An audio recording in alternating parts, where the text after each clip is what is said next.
ចាប់ផ្ដើមជាមួយនឹងសំណួរមួយទៅកាន់លោកគ្រូសុភ័ក្រថាតើក្រសួងអប់រំយុវជននិងកីឡាមានគោលនយោបាយឬយុទ្ធសាស្ត្រអ្វីខ្លះដើម្បីធានាថាក្រុមកុមារដែលគាត់មានពិការភាពឬក៏ជនជាដើមភាគតិចអាចចូលសិក្សាបានយ៉ាងមានប្រសិទ្ធភាពដូចគេដូចឯងគ្រូបាទបាទអរគុណបាទអញ្ចឹងខ្ញុំសូមឆ្លើយតបទៅនឹងសំណួរនេះយើងដឹងថានៅក្នុងអាណត្តិថ្មីរបស់រាជរដ្ឋាភិបាលបាទក្រសួងអប់រំយុវជននិងកីឡាជាសេនាធិការរបស់រាជរដ្ឋាភិបាលបានដាក់ចេញនៅចំណុចអាទិភាពក្នុងវិស័យអប់រំដើម្បីឆ្លើយតបទៅនឹងនិន្នាការតំបន់ក៏ដូចជាពិភពលោកដើម្បីសម្រេចនូវគោលដៅអភិវឌ្ឍប្រកបដោយចីរភាពបាទទី4នៅឆ្នាំ2030ដែលមានចក្ខុវិស័យជំនាញនៅការអប់រំដែលមានគុណភាពប្រកបដោយសមធម៌បរិយាបន្ននិងលើកកម្ពស់ការសិក្សាពេញមួយជីវិតសម្រាប់ទាំងអស់គ្នាហើយនឹងគោលការណ៍ណែនាំអនុវត្តដើម្បីធានានូវប្រសិទ្ធភាពជាពិសេសគឺការអនុវត្តស្តង់ដារសាលារៀនគំរូនៅគ្រប់ភូមិសិក្សាចាប់ពីមត្តេយ្យសិក្សារហូតដល់មធ្យមសិក្សាដែលឡាយពាក់ព័ន្ធជាមួយនឹងការអប់រំបរិយាបន្នយើងមានរដ្ឋធម្មនុញ្ញនៃប្រជាណាចក្រកម្ពុជាត្រង់ពិភព6មាត្រា65ហើយនឹងច្បាប់ស្តីពីការអប់រំឆ្នាំ2007ត្រង់មាត្រា38និង39ដែលបានចែងអំពីការអប់រំពិសេសសម្រាប់ជនមានពិការភាពនិងមានទេពកោសល្យឬបញ្ញាខ្ពស់យើងមានច្បាប់ស្តីពីកិច្ចការពារនិងលើកកម្ពស់សិទ្ធិជនពិការឆ្នាំ2009យើងមានគោលនយោបាយថ្មីចាស់បាទយើងមានគោលនយោបាយថ្មីស្តីពីការអប់រំបរិយាបន្ននៅឆ្នាំ2018ដើម្បីឆ្លើយតបទៅនឹងរដ្ឋធម្មនុញ្ញក៏ដូចជាច្បាប់អប់រំនិងច្បាប់កិច្ចការពារនិងលើកកម្ពស់សិទ្ធិជនពិការនិងគោលនយោបាយនានាមានផែនការសកម្មភាពនៃការអប់រំបរិយាបន្ន2024-2028និងសេចក្តីណែនាំផ្សេងៗដែលពាក់ព័ន្ធជាមួយនឹងបាទដែលពាក់ព័ន្ធជាមួយនឹងការអប់រំបរិយាបន្នបាទសម្រាប់កុមារមានពិការភាពនិងកុមារជនជាតិដើមភាគតិចគោលនយោបាយនេះបានកំណត់នៅចក្ខុវិស័យគោលបំណងគោលដៅនិងយុទ្ធសាស្ត្របាទផែនការសកម្មភាពសម្រាប់ការអប់រំបរិយាបន្នដើម្បីលើកស្ទួយសិទ្ធិជនមានសេចក្តីត្រូវការពិសេសដើម្បីទទួលបានការអប់រំពេញមួយជីវិតប្រកបដោយគុណភាពបរិយាបន្នសមធម៌ជាងសូមជម្រាបអាដាមលោកទាវលោកស្រីជ្រាបផងដែរថាក្នុងបរិបទនៃការអប់រំបរិយាបន្នក្នុងប្រទេសកម្ពុជាយើងគឺមាន4ធំទី1គឺការអប់រំបរិយាបន្នសម្រាប់សិស្សមានពិការភាពនៅតាមសាលារៀនគ្រប់ភូមិសិក្សាពីមត្តេយ្យរហូតដល់ឧត្តមសិក្សាទី2គឺការអប់រំពិសេសនៅតាមវិទ្យាល័យអប់រំពិសេសទាំង6ដែលយើងបានធ្វើសមារណកម្មបាទបដូរទេការគ្រប់គ្រងបាទពីសាលាអង្គការជាពិសេសគឺអង្គការគ្រួសារថ្មីមកក្រោមការគ្រប់គ្រងរបស់ក្រសួងអប់រំយុវជននិងកីឡាទី3គឺថ្នាក់សមារណកម្មសម្រាប់សិស្សគួរថ្លង់និងសិស្សមានពិការភាពស្ទាបញ្ញា Autism និងទី4គឺការអប់រំភាសាដែលជាកម្មវិធីស្ពានចម្លងសម្រាប់កុមារជនជាតិដើមភាគតិចនៅតំបន់ភូមិភាគឦសានដែលមាន5ខេត្តបាទក្នុងនោះមានកញ្ចេះស្ទឹងត្រែងរតនគិរីមណ្ឌលគិរីនិងព្រះវិហារចាប់ពីមត្តេយ្យសិក្សារហូតដល់ថ្នាក់ទី3ដើម្បីធ្វើសមារណកម្មកុមារជនជាតិដើមភាគតិចទាំងអស់នោះបាទចូលនៅក្នុងសាលារៀនជាភាសាខ្មែរនិយាយជាភាសាខ្មែរបាទសម្រាប់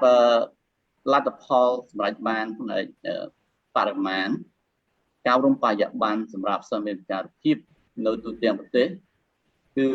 មានសរុបប្រមាណជា31998 នាក់ក្នុងនោះគឺស្រីមាន14246នាក់ដែលត្រូវបែងចែកទៅតាមភូមិសិក្សានីមួយៗពីមត្តេយ្យរហូតដល់មធ្យមសិក្សាសម្រាប់ផ្នែកអប់រំពិសេស ចឹងយើងមានវិទ្យាល័យអប់រំពិសេសទាំង6ដែលមានបុគ្គលិកសរុប262នាក់ស្រី139នាក់ចំនួនសិស្សមានវិការភាពមាន1108នាក់ស្រី409នាក់បាទក្នុងនោះពិការផ្នែកមាន203នាក់ស្រី80នាក់កូនថ្លង់634នាក់ស្រី267នាក់ពិការសតិបញ្ញាអូទីសឹមមាន300នាក់ស្រី67នាក់សម្រាប់លទ្ធផលប្រឡងសញ្ញាបត្រមធ្យមសិក្សាបឋមភូមិរបស់សិស្សមានវិការភាពនៅក្នុងឆ្នាំ2024-25នេះគឺមានសិស្សប្រឡងជាប់ចំនួន39នាក់ស្រី16នាក់ក្នុងនោះពិការផ្នែក12នាក់ស្រី3នាក់និងកូនថ្លង់27នាក់ស្រី13នាក់ដែលឡែកសិស្សប្រឡងជាប់សញ្ញាបត្រមធ្យមសិក្សាទុតិយភូមិគឺមាន18នាក់ក្នុងស្រី6នាក់សិស្សពិការផ្នែក6និងស្រី2នាក់សិស្សកូនថ្លង់12នាក់ស្រី4នាក់ផ្នែកសមារណកម្មផ្នែកសមារណកម្មយើងបានអនុវត្តនៅក្នុងសាលាចំនួន5សម្រាប់សិស្សកូនថ្លង់នៅក្នុងខេត្តព្រៃវែងស្វាយរៀងព្រះសីហនុកំពង់ឆ្នាំងដែលមានសិស្សសរុបចំនួន26នាក់ស្រី9នាក់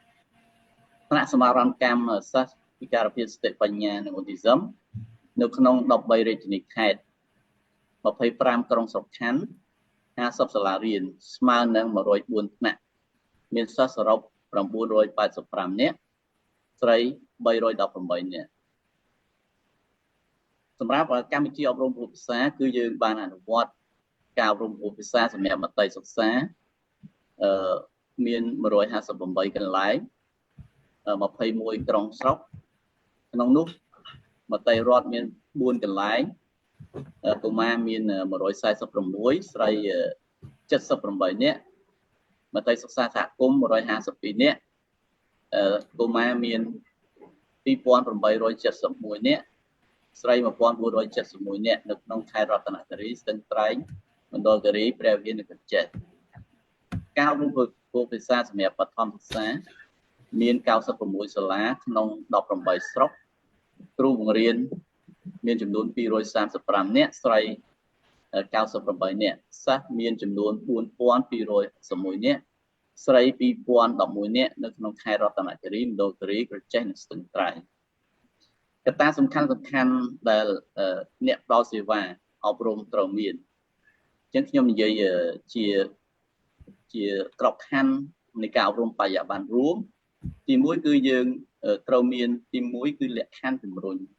ឲ្យមានការអប់រំបរិយាបន្នថាតើយើងមានអីខ្លះយើងមានច្បាប់យើងមានគោលនយោបាយយើងមានទិន្នន័យយើងមានផុសតាងឬក៏របាយការណ៍នានាដែលពាក់ព័ន្ធជាមួយការអប់រំបរិយាបន្នយើងមានរចនាសម្ព័ន្ធគ្រប់គ្រងតាំងពីថ្នាក់ជាតិថ្នាក់ក្រោមជាតិរហូតដល់សាលារៀនហើយយើងមានថវិកាយើងមានផែនការហើយយើងមានថវិកាដែលគ្រប់គ្រងដោយថវិការដ្ឋហើយនិងថវិកាអង្គការដៃគូនៅក្នុងចំណុចនេះដែរយើងត្រូវពង្រឹងឬក៏លើកកម្ពស់ការយល់ដឹងអំពីតម្លៃអប់រំបរិយាបន្នអំពីពិការភាព